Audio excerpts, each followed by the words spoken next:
This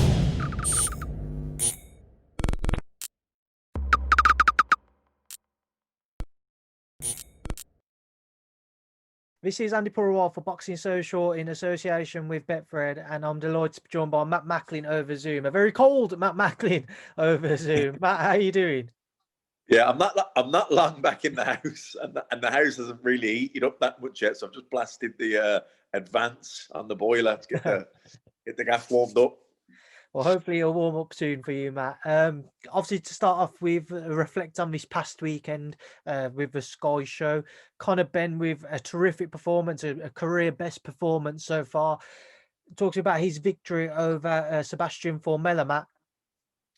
I was very impressed. As you probably heard on the commentary, I thought he boxed very well. I thought I've seen big improvements from his last performance, and I've just seen him improve every single fight. But this was the best I've seen him. His jab was excellent. His hand speed was impressive. His combinations, his body shots, particularly his upper body movement, his slipping and rolling underneath, his composure when he was backed up to the ropes. I just thought it was all round a very good performance for someone that's improving and learning as he's going. This isn't someone who's had hundreds of amateur fights. You know what I mean? He's someone that had, he was basically a raw novice when he turned pro 4 years ago. Not far off. He'd had a few amateur fights, but not many. If you look back to where he was then and where he is now, I mean, if he can keep going at that rate, where's he going to be in 2 years? I hope he stays busy now. I hope that Eddie keeps him busy. I hope that injuries permit him, that he can, have 4 fights a year. That'd be great. If he can have 4 fights a year for the next couple of years, where will he be in 8 fights' time? 2 years, he could be a completely different fighter. The way he's going, he's making big improvements, massive improvements, in fact. So, you can't. Skills and drills and technique you can teach and people can improve. You can't put in what God left out. You just can't do that. You can't give someone a good chin. You can't teach someone how to have a good chin. You can't teach someone how to have balls. They've either got these things or they haven't. He's blessed with power, natural, explosive power, heavy hands. So, the other stuff, technique and skills, experience, that'll come with experience. Working on things, drills in the gym, repetitions. So, and, you can't give someone a good attitude. From what I can tell, listening to interviews and watching him in the bits I've seen in the gym and when he's in the fight, I think he's got a fantastic attitude. Really has got a really good attitude. So, he's someone that's teachable. He wants to learn. He wants to listen. His head hasn't swelled. He's got his feet on the ground, and he's a man that's got dreams and he's chasing them. And I always think fair play to him. I love watching him fight, and I like this, and I love his passion when he talks. He's someone that I really enjoy watching. What do you think is the next step for Conor, Matt? A lot of people, and rightly so, were excited after the performance he produced on Saturday and maybe expected more from Sebastian Formella, whether that being he just couldn't quite deliver what he wanted to, or Conor was just that good. If you was to pick his next opponent, do you think he should be looking at the likes of Chris Jenkins or Chris Congo still around that British level, which have been bandied about, or he should be looking beyond that now because of the name in Formella and what Formella had done previously? Oh, I'd like to see him win the British title. The British title's, it's a solid, bona fide title, and I think he's ready for that. I think he is. I think he could win that now. And you know what? Like I say, he's 24 and he's improving so much. There's no need to rush him. Like I say, I think in 2 years' time, he could be a completely different fighter again if he keeps going the way he is, if he keeps his feet on the ground and he keeps learning and he keeps improving the way he is. I don't think there's any rush. I think Chris Jenkins' British title fight, that'd be a great fight. And then you've just got to see each fight, because it's, how quickly you move someone. It's directly dependent on how they perform. You might say, well, would like to see him here in 2 years, but you've got to go fight by fight now. If he beats Chris Jenkins and he blows him away, then you think, oh, well, maybe we can step up a bit more. Or if it's a hard fight, maybe we just need to steady things. So how quickly you move him now, it's fight by fight. But like I say, if he keeps going at the rate that he is, you know, he could be a completely different fighter in 2 years' time. And, you know, he's making his rate of improvements rapid. He's getting each fight, you can see big improvements. So I just think he's moving along nicely. The British title would be a good, that'd be a good fight for him, I think. And then let's just see after that. Let's just go fight by fight because, like I say, he is improving quickly. You don't want to get ahead of yourself. No need to rush him. He's coming along nicely. He's still only 24 years old. So let's just see. I know you're saying to only take it one fight at a time, Matt, but obviously on the back of his victory, he said if there was one British fighter he was interested in, it's Josh Kelly. Do you see that fight happening next year, or do you think that may be a bit more time for both of them just to let it mull over would be best? What are your thoughts? Who knows? You know, look, it's one of those things, isn't it? I think if he said he'd have one, Josh Kelly has to fight Avanesian, which is a tough fight, but assuming he comes through it, then, you know, Conor will probably have another one in between. Ideally, that'd be for the British title. You know, all of a sudden, then you've got British and European titles on the line. Why not do it? I mean, again, you just have to wait and see. But why not? You know, it's because that'd be a tough fight for Conor Benn. Not an impossible fight, but it's a tough fight because you got Josh Kelly, he's an Olympian. He's experienced. You know, he's a lot more experienced than Conor Benn. Maybe not in number of professional fights, but in boxing overall. But but listen, it's a big fight. It's a big fight, and in British and European titles on the line, why not do it? You know, do it. I mean, it's a great fight. But and listen, you know, if he was to lose that fight, that wouldn't be the end of the world. It'd be his first loss against a guy who was a lot more experienced than him. His old man got beat by Michael Watson for the Commonwealth title. Didn't do him no harm, did it? You know, so look, you're going to get beaten in your career. You're going to, you know, at some point, you're going to probably lose. But I suppose when you're going into fights, it's all about risk-reward ratio. Now, if Josh Kelly's European champion at that time and the money's there, do the fight. Moving forwards onto the rest of the card from this past weekend, Matt, we saw Fabio Wardley halt Richard Lartey within 2 rounds. Did it quicker than Daniel Dubois? Obviously, Nathan Gorman took him to points. Is it worth reading into that at all, or is it not something to consider? No, look, it looks good on paper. That said, I remember on the night of the fight, like, he knocked him out, and I've watched the replay many times after, and I still can't see. I mean, on the night after, I think he's caught him on the temple because I couldn't really see it on the replay. It happens, and then I didn't see it happen live. You know, it was so quick. And then when I watched the replays, it looked like he took it on the glove, so it just seemed a bit bizarre. But I don't know.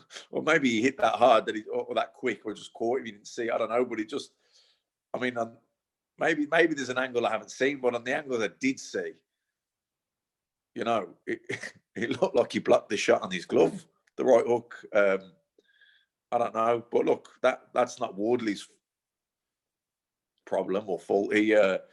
He went in, did what he had to do, and he got the win. So, look, you'd like to see him I'd like to see Wardley in I know on paper that was meant to be one of these tough fights that he'd learn a lot from, but it didn't end up being that. So I'd like to see him in a fight where he does go 8, 9, 10 rounds with someone that's firing back at him.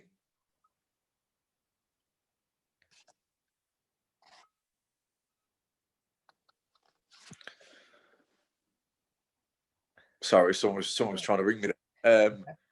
Yeah, you know, so yeah, look, Wardley's another one. He's coming along nicely, but he's only 25. There's no rush for him, but because he's blowing guys away and he's looking good and he's getting a bit of momentum and publicity and profile, you know, he probably needs a fight. He needs a learning fight. Like I say, I know that was meant to be one, and it didn't end up being that way, but he needs rounds.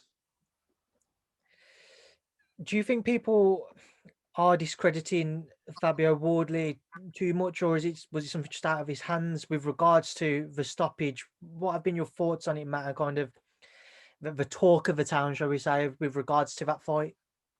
No, you can't take nothing away from Wardley because he prepared well for the fight. He went in, he'd done the business. That's not, you know, whatever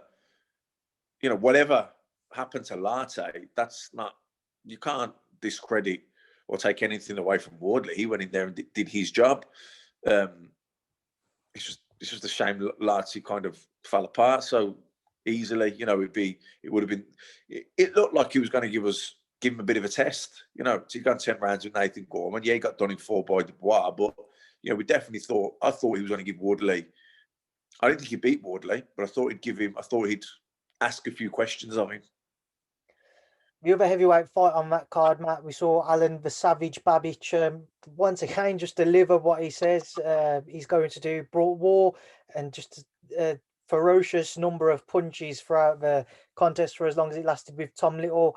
What did you make of that? And was you a little surprised or disappointed at all that Tom didn't deliver more on his side when he said he would do so in the build-up? Do you know what I think it is with Tom Little? It'd been stopped 4 times going into the fight. So even though I think he got himself into shape for the fight, I think when the pressure, when it came down to it, and he had a go, definitely. But I think when he was starting to get hit clean with hard shots by Babic, who's pretty relentless, by the way, and goes, you know, he really does go for it. I think maybe the ambition and the fight. Well, he's retired, hasn't he now, Little, today I heard. So, you know, I think even going in before that fight, I think really the ambition and the fight had probably been knocked out of him. So when Babic kind of put the heat on him and really turned it up and kept throwing and he caught him and he hurt him body and head, I think Little just thought, you know, maybe 4 or 5 fights ago, you know, before those run of stoppage defeats, he might have dug in a bit more. So, but again, that's Babic did what he had to do, and you know, it was a pretty impressive win from him really in the end. Tom has obviously retired today, as you say, Matt. So best of luck to Tom with the rest of. Oh yeah, absolutely, real. But just with Alan the Savage Babic, Matt, what would you like to see next for him? Is there anybody in particular who sticks out for you that you'd like to see him get in the ring with? I can't think off the top of my head. Just someone that can stand up to him for a bit. You know, not necessarily anyone who's the best fighter in the world, but just tough and durable and maybe that hasn't been stopped. So he's got that pride that he's not going to want to get stopped. You know, just because listen, he's an aggressive guy, and look, he throws a lot of punches, and he keeps throwing them, and he you know, so it's not going to be easy. You know, it's going to have to be someone that's I think a big heavyweight, and that maybe hasn't been stopped before. So they've got that kind of pride where they're going to really dig in and not just, you know, try and stand up to him when the pressure does come on. We also saw the Davis-Cairns fight. Davis with a brilliant performance, stopping him in the 6th round. Impressed by Liam Davis? Yeah, it was a good performance, good platform. It was a fight that an opportunity that maybe these guys wouldn't normally have got. You know, with the COVID and the way these shows have come about and pullouts and different things, it was a great opportunity, and he did well. I thought he boxed well. I actually know his old man. He boxed in the ABAs when I was in them. Different weight, but we kind of came through the Midlands together. So that was nice to see, you know, to see someone that you boxed with his son doing well, undefeated. I thought he boxed really well. I was impressed. Yeah, well schooled. Maybe not the biggest of punches, but he was accurate. He didn't miss. He was economical. He was, you know, and when you're getting hit consistently, it doesn't have to be big punches. You get broken down and you get beaten up, and that's what he did. No, it was a good performance. I was impressed. Should I move away from that one, Matt? Just get your thoughts on a few other things. This weekend, we see another big heavyweight clash between Daniel Dubois and Joe Joyce, one which many have looked forwards to for the best part of a year now. Matt, break it down for me. How are you expecting their bout to play out?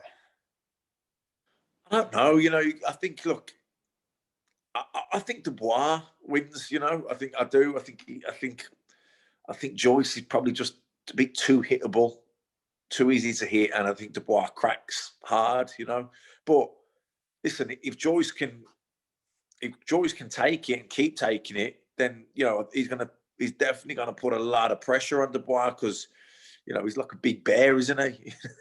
He's so physically strong.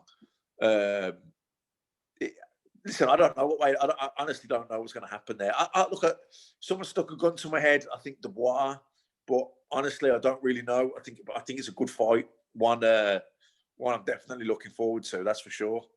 the suggestion in the build-up, Matt, has been it will either be Daniel Dubois earlier on or Joe Joyce later on, or maybe points for Joe. Is that the way that you'd see it going, or could you see something else? Yeah, I understand what people are saying there. They think, look, Dubois is going to hit too hard, too accurate. Joyce is too easy to hit. But if he keeps taking it, that Dubois won't be able to stand the pace and the pressure. That's what everyone's thinking. And I'm probably along those lines as well, or something very similar. Look, these are the best fights anyway. When you don't really know who you think is going to win, and you're kind of struggling to pick a winner, they're the fights we all want to see, don't we? So, look, it's a great fight, and credit to them for taking it at this stage of both their careers. They could have. I'm not saying they should have. I think they're doing the right thing by fighting each other. But sometimes people, don't want to go in this early, this tough, this early. But I think with Joe Joyce, he ain't a young kid, is he? He needs to crack on and he needs to roll the dice. And then during the night, Matt, we see Mike Tyson and Roy Jones Jr. return to the ring. Will it be one you'll be watching with kind of in anticipation, or one which, as Adam Smith has said earlier, kind of looking through the gaps in his hands? To be honest, I don't even think I'll be awake by that point. I'm not going to stay up for if I'm getting the nods. And believe me, I was one of those people that was like this years ago. I was staying up and the head was going because I was always interested in the big fights, and I'd stay up as long as I could, and I'd fight the tiredness. But I ain't going to be fighting the tiredness to watch an old Roy Jones and old Mike Tyson. Listen, fair play to them if they're getting a few quid out of it. And, I'll definitely go on Twitter the next day to see who won and what way it went, and hopefully, please God, they're both okay and healthy and come out of it safe and sound. But in terms of no real intrigue or excitement about what happens in the fight. And then the final thing I just want to get your thoughts on, Matt. We've seen a lot of kind of build-up between a potential bout between Floyd Mayweather and Logan Paul. We've seen the YouTube boxing scene kind of rise over this past year or so before the pandemic. Your thoughts on that entire situation, Matt?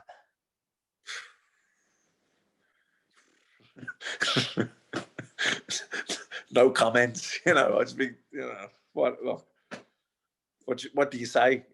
It's embarrassing, but whatever. That's fair enough, Matt.